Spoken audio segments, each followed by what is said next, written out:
ఇంతసేపు ఏం చేసి వచ్చావు నాన్న? ఏం చేసావు? ఒక పని చెప్పారా మీరు నాకు. అక్కడ పోయి పాత ఇంటి మనం ఖాళీ చేసిన కరెంట్ బిల్లు కట్టారా? ఆ కరెంట్ బిల్లు కట్టి ఎందుకైనా మంచిదని జెరాక్స్ కూడా తీసుకున్నారా? ఎందుకు జెరాక్స్?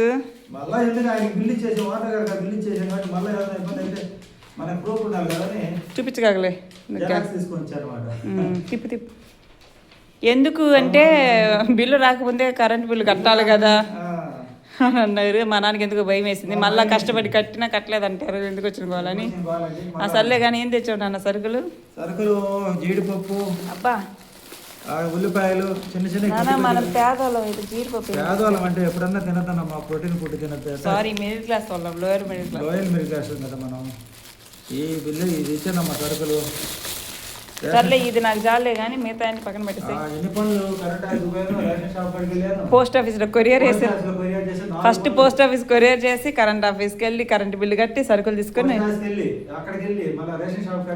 వచ్చాడు. వీడియోని సెలెక్ట్ చేయండి. బాయ్. ఇంకా ఏంది పని లేదంటారు మా నాన్నకి. ఇంకా పని లేదు, ఏదైనా పొద్దున్న నీళ్ళు తెచ్చాడు, మళ్ళీ ఒకసారి పోయి వచ్చాయి.